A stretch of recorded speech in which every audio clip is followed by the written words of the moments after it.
Balimela power ହାଉସ୍ରେ ବିଶ୍ୱକର୍ମା ପୂଜା ଉତ୍ସବ ଧୁମ୍ଧାମ୍ରେ ପାଳିତ। ବାଲିମେଳା ଜଳବିଦ୍ୟୁତ୍ ପ୍ରକଳ୍ପ ଆନୁକୂଲ୍ୟରେ ବିଶ୍ୱକର୍ମା ପୂଜା ଉତ୍ସବ ବାଲିମେଳା ପାୱାର ରିକ୍ରିଏସନ୍ କ୍ଲବ ପରିସରରେ ଧାର୍ମିକ ଉତ୍ସାହ ଧୁମ୍ଧାମ୍ରେ ଅନୁଷ୍ଠିତ ହୋଇଛି। ପୂଜା ପାଇଁ ଆକର୍ଷଣୀୟ ଲିଚୁ ଲାଇଟ୍ ସଜାଡ଼, ସୁନ୍ଦର ତୋରଣ ଓ ବିଶେଷ ମୀନା ବଜାର ଏହି ଉତ୍ସବର ଆକର୍ଷଣର କେନ୍ଦ୍ରବିନ୍ଦୁ ହୋଇଛି। ବାଲିମେଳା ସହର ସହିତ ପାଖାପାଖି ଅଞ୍ଚଳରୁ ଶତାଧିକ ଭକ୍ତମାନେ ଏହି ପୂଜାକୁ ଦର୍ଶନ କରିବାକୁ ଆସିଥିଲେ। ମାଲକାନଗିରି, ଚିତ୍ରକୋଣ୍ଡା, କୁଡୁମୁଲୁଗୁମା, ଖଇରପୁଟରୁ ମଧ୍ୟ ଅନେକ ଭକ୍ତ ବାଲିମେଳା ପାୱାର ହାଉସ୍ ପହଞ୍ଚିଥିଲେ। ପୂଜା ପ୍ରାଙ୍ଗଣରେ ଧାର୍ମିକ ଭକ୍ତି, ସାମୂହିକ ପ୍ରାର୍ଥନା ଓ ସାମ୍ପ୍ରଦାୟିକ ସମ୍ମିଳନୀର ଚିତ୍ର ଦେଖିବାକୁ ମିଳିଥିଲା।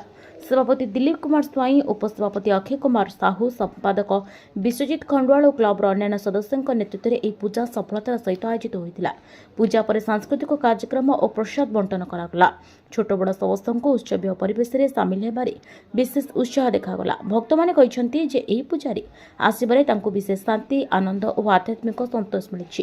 ବାଲିମେଳାରୁ କ୍ୟାମେରା ପର୍ସନ ପିଣ୍ଟୁ କୁମାରଙ୍କ ସହ ଈଶ୍ୱର ଆଦଙ୍ଗିଙ୍କ ରିପୋର୍ଟ, ଆଦର୍ଶ ନ୍ୟୁଜ୍।